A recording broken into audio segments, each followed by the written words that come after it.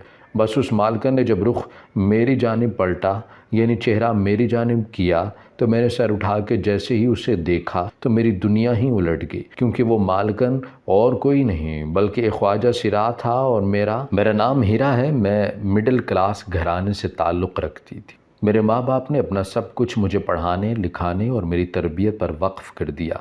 میں ان کی اکلوتی اولاد تھی اور وہ دونوں مجھ سے ٹوٹ کر محبت کرتے، میری ہر فرمائش پوری کیا کرتے۔ میری تائی کے 2 بیٹے تھے اور وہ دونوں ہی بری صحبت میں بیٹھا کرتے تھے۔ اس طرح بری صحبت میں بیٹھنے سے وہ دونوں بھائی بھی بگڑ گئے تھے اور ہمارے پورے خاندان میں وہ دونوں بھائی اپنی غلط حرکتوں کی وجہ سے بہت مشہور تھے۔ لیکن میری تائی، وہ میری اماں ابا کے پیچھے پڑی رہتی کہ میں نے تمہاری بیٹی ہی اپنے گھر لے کر جانی ہے، لیکن میرے ماں باپ ٹال دیا کرتے کہ نہیں، ابھی بچی ہے، پڑھ رہی ہے، اور میں اس وقت گریجویشن کر رہی تھی۔ میرے ماں باپ جنہوں نے مجھے نازوں سے پالا تھا، وہ مجھے تائی کے بگڑے بیٹوں سے شادی کرانے پر بالکل روادار نہ تھے، اسی لیے ساتھ ساتھ انہوں نے خاندان سے باہر میرا رشتہ ڈھونڈنا بھی شروع کر دیا۔ وقت گزرنے کے ساتھ ساتھ میری گریجویشن مکمل ہونے لگی تھی۔ انہی دنوں میں میرے ماں باپ کو میرا رشتہ مل گیا اور انہوں نے فوراً حامی بھی بھر دی، بغیر کوئی چھان بین کروائے۔ بس اتنا پتا تھا کہ لڑکا باہر کے ملک میں رہتا ہے اور وہ شادی کے بعد اسے بھی ساتھ لے جائے گا، اور پھر ڈگری مکمل ہوتے ہی میرے اماں ابا نے یہاں میری شادی کر دی۔ شادی کے بعد میں سسرال میں ہی رہا کرتی، کبھی بھی گھر نہ گئی تھی۔ شادی کے چند مہینوں بعد میرا شوہر واپس دبئی چلا گیا۔ گھر میں بس میں ہوتی اور میری ساس۔ میرا شوہر پڑھا لکھا نہیں تھا، پھر بھی اس کی دبئی میں بہت بھاری جاب لگ گئی تھی اور وہ وہاں سے بہت زیادہ پیسے بھیجا کرتا۔ میری ساس کا رویہ شروع میں تو میرے ساتھ بہت اچھا تھا، لیکن وقت گزرنے کے ساتھ ساتھ بہت بدل گئی تھی، خاموش رہا کرتی۔ اور پھر جب میرا شوہر پیسے کما کر وہاں سے بھیجتا تو میری ساس وہ پیسے لے جاتی اور اپنے پاس سنبھال لیتی۔ میں ان سے مانگتی تو وہ فوراً انکار کر دیتی کہ نہیں، میرے پاس نہیں ہے۔ مجھے بہت دکھ ہوتا کہ کیوں اس طرح کر رہی ہیں وہ، بھلا میرا شوہر کماتا ہے پھر بھی۔ کبھی جو مجھے ضرورت پڑتی تو وہ کہنے لگ جاتی کہ میں تمہاری ضروریات پوری کر تو رہی ہوں، پھر تمہیں کیا ضرورت ہے پیسوں کی۔ پھر جب میں اپنی ساس سے کہتی کہ مجھے کال کرنی ہے اپنے شوہر کو، تو وہ ایک دم بھڑک اٹھتی کہ کوئی کال نہیں کرنی یہاں پر، تم اسے میری شکایتیں لگانے کے لیے کال کر رہی ہو نا کہ میں تمہیں پیسے نہیں دیتی۔ تو میری ایک بات کان کھول کر سن لو، اگر تم نے ادھر کی کوئی بات بھی اسے بتا کے پریشان کیا تو یاد رکھنا اس سے برا کوئی نہیں ہوگا۔ ان کی بات سن کر مجھے عجیب سا ڈر لگنے لگتا کہ بھلا جب کمپرومائز کر نہیں سکتی تھی تو بیٹے کی شادی بھی نہ کرتی۔ میرے گھر والوں نے مجھے تائی اور ان کے بیٹوں سے تو بچا لیا، مگر ایسی عورت کے ہاتھ دے دیا جسے صرف خود سے یا اپنے بیٹے کی کمائی سے ہی محبت تھی۔ نہ وہ اسے خود کال کرتی اور نہ ہی کسی اور کو کرنے دیتی۔ ایسے ہی بس زندگی گزر رہی تھی۔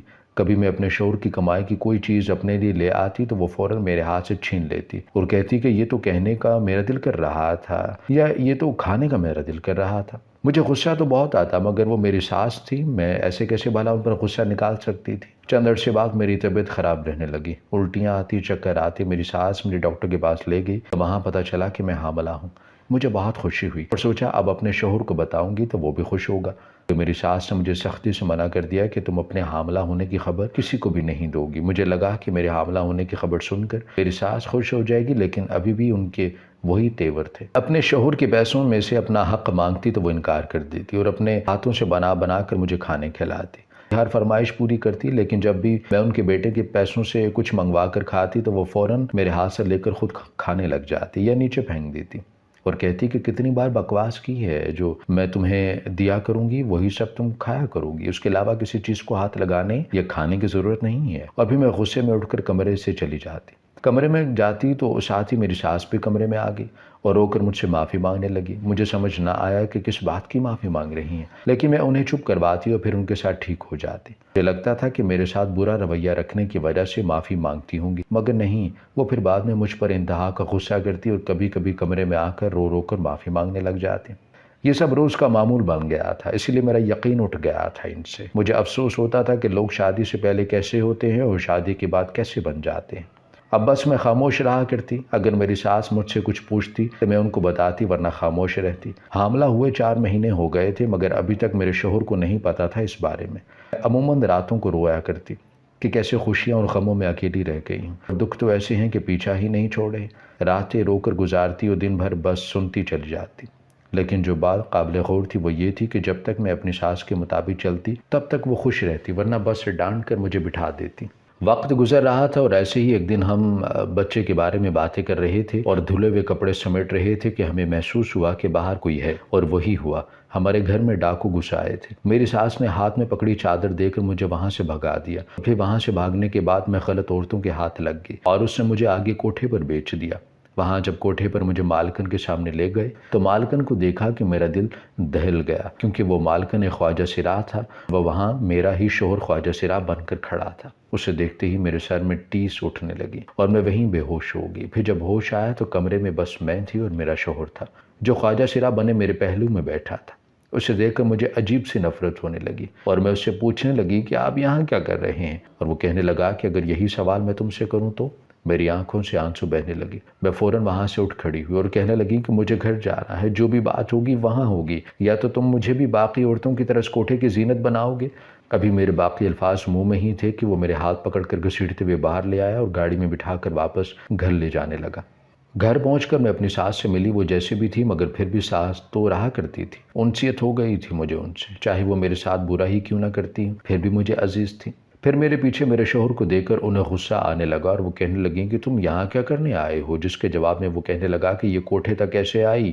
پھر میری ساس مجھے بے یقینی نظروں سے دیکھنے لگی اور وہاں میں نے اپنی حقیقت بتائی کہ کس طرح میں کوٹھے تک پہنچی۔ یہ سب سن کر میری ساس رونے لگی اور کہنے لگیں کہ میری بچی، میں نے تمہیں اس لیے گھر سے بھیجا تھا کہ وہ لوگ کچھ بھی غلط کر سکتے تھے تمہارے ساتھ۔ مجھے کیا پتا تھا کہ تمہیں اس غلاظت سے بچا کر دوسری غلاظت میں دھکیل رہی ہوں۔ میں تمہیں شروع سے ایک بیٹی کی طرح ہی چاہتی تھی۔ میرا سگا خون تو گندا نکلا تھا، مگر میں تمہیں اسے گند سے بچا کے رکھنے کی کوشش کرتی۔ جب تمہاری شادی ہوئی تو شادی کے کچھ عرصے بعد یہ دبئی گیا، بلکہ یہ کوئی دبئی نہیں گیا، اس نے ہم سے جھوٹ کہا کہ یہ دبئی جا رہا ہے۔ یہ پاکستان میں ہی اس کوٹھے پر تھا اور اسے چلا رہا تھا۔ وہاں سے حاصل کردہ کمائی کما کر ہمیں یہاں بھیجا کرتا۔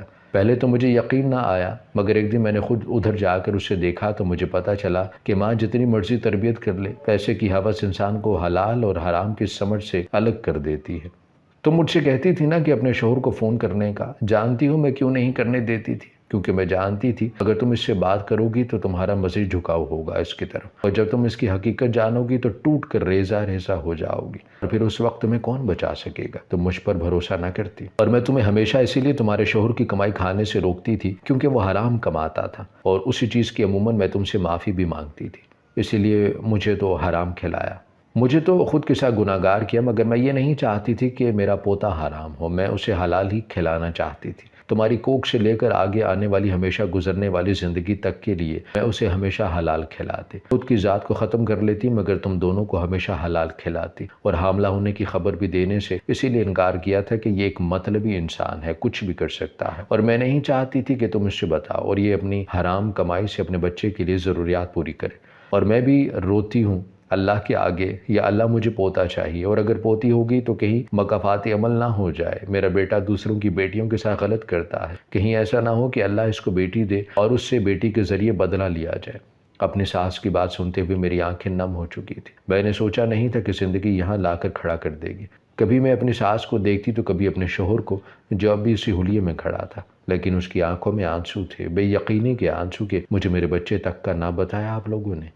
لیکن اب اس سب کی کوئی ضرورت نہ تھی۔ ہم دونوں اپنے اپنے کمرے میں چلے گئے، پیچھے بس میرا شوہر رہ گیا تھا۔ رات ساری وہ کمرے میں نہیں آیا، یقیناً واپس جا چکا تھا، لیکن ایسا نہیں ہوا تھا۔ صبح جب میں اٹھی تو وہ باہر ہی صوفے پر سویا ہوا تھا۔ لمحے بھر کو خیال آیا کہ میں اس کو اٹھا کر کمرے میں بھیجوں، مگر بے نیاز ہی رہنا اچھا تھا۔ اور پھر اب میں گھر میں 2 نہیں 3 شخصیات تھیں، میں، میری ساس اور میرا شوہر۔ میری ساس اور میں ہی بس ایک دوسرے کو بلاتے تھے۔ میرا شوہر جب بھی مجھے بلاتا تو میں اگنور کر دیتی، اور میری ساس بھی بالکل ایسا ہی کرتی۔ ایسے ہی وقت گزرے جا رہا تھا، اور پھر 7ویں مہینے ہی میرا بچہ دنیا میں آ گیا۔ ڈاکٹر کہہ رہی تھی کہ یہ سب ویکسینز کی وجہ سے ہوا ہے، مگر اب نہیں۔ کون بتاتا ہے کہ زندگی نے کتنے دکھ دیے ہیں۔ بچے کی پیدائش کے بعد میرا شوہر میرے پاؤں پکڑ کر بیٹھ گیا اور کہنے لگا کہ مجھے معاف کر دو۔ میں جانتا ہوں میں پیسوں کی لالچ میں اندھا ہو گیا تھا، مگر تم تو عورت ہو، عورت کا دل تو موم ہو جاتا ہے، معاف کر دو تم۔ میں آئندہ قسم کھا کر کہتا ہوں کہ دوبارہ ایسا کوئی گناہ نہیں کروں گا، بلکہ اب حلال طریقے سے کماؤں گا۔ لیکن میں بالکل بھی نہ مانی، اور پھر گھر چلے گئے۔ گھر جا کر میں نے ایک فیصلہ کیا جو میرے شوہر پر بہت بھاری پڑا، اور میرا فیصلہ یہ تھا کہ میں اپنی اولاد لے کر اپنی ماں کے گھر چلی جاؤں گی۔ وہ ترلے لیتا رہا کہ پلیز ایسا نہ کرو، مجھ سے میرا بچہ نہ چھینو، میں اللہ سے اپنے گناہوں کی معافی مانگ چکا ہوں، وہ معاف کر دے گا مجھے، میرا کیا تم لوگوں کے آگے نہیں آئے گا، تو مجھے معاف کر دو۔ لیکن میں نے اس کی ایک نہ سنی اور وہاں سے چلی گئی۔ اگلے روز صبح ہی میں بس میں بیٹھ کر اپنی ماں کے گھر چلے گی۔ میں معاف تو انہیں بہت پہلے ہی کر چکی تھی، مگر احساس دلانا بہت ضروری تھا۔ لڑکیاں مذاق نہیں ہوتی ہیں، اور ان کی عزت کرنا بھی ہمارا فرض ہے۔ بھلا ایک انسان کیسے سوچ سکتا ہے کہ وہ دوسری لڑکیوں کے ساتھ برا کرے اور اس کے گھر کی لڑکیوں کے ساتھ ایسا نہ ہو؟ بے شک جلد یا بدیر ہدایت آ ہی جاتی ہے۔ ایک مہینے میں اپنی ماں کے گھر رہی اور روز فون کر کے اپنی ساس سے اپنے شوہر کی طبیعت دریافت کرتی، اور وہ بتاتی کہ عجیب غمزدہ سا بیٹھا رہتا ہے، 5 وقت کی نمازیں پڑھتا ہے۔ میں نے اپنے بیٹے کو تمہارے لیے راتوں کو روتے ہوئے دیکھا ہے، پلیز واپس آ جاؤ۔ اور میں یہ سب سن کر مزے لیتی رہتی، اور پورا 1 مہینہ گزار کر واپس گئی۔ جب میں واپس گئی تو میرا شوہر مجھے دیکھ کر خوش ہو گیا اور ایک بار پھر رونے لگا اور کہنے لگا کہ مجھے معاف کر دو، میں بھٹک گیا تھا، میں اپنی ماں سے بھی معافی مانگ چکا ہوں، اور وہ کوٹھا بھی وہاں سے ختم کر دیا ہے، اور مجھے ایک اچھی جاب بھی مل گئی ہے، اور میں وہاں سے پیسے اکٹھے کر کے اس کوٹھے والی جگہ پر مسجد بناؤں گا، بس تم مجھے معاف کر دو۔ انسان معاف کر دے تو اللہ بھی معاف کر دیتا۔ اور اپنے شوہر کی بات سن کر میری آنکھوں میں آنسو آ گئے کہ جسے اللہ ہدایت دے اس کے لیے اس سے بڑھ کر اور کیا تحفہ ہوگا بھلا۔ میں نے بھی انہیں معاف کر دیا اور ہنسی خوشی اپنے شوہر، ساس اور بچے کے ساتھ زندگی گزارنے لگی۔ ہماری ویڈیو اگر آپ کو پسند آئی ہے تو ضرور لائک کیجیے، اپنی رائے دینا چاہیں تو کمنٹس کیجیے، اچھی لگے تو شیئر کیجیے۔ اس کے ساتھ ساتھ اگر آپ نے ہمارا چینل سبسکرائب نہیں کیا تو ضرور کیجیے، اور بیل آئیکن پر لازمی کلک کیجیے تاکہ ہماری ہر آنے والی ویڈیو آپ تک بر وقت پہنچ سکے۔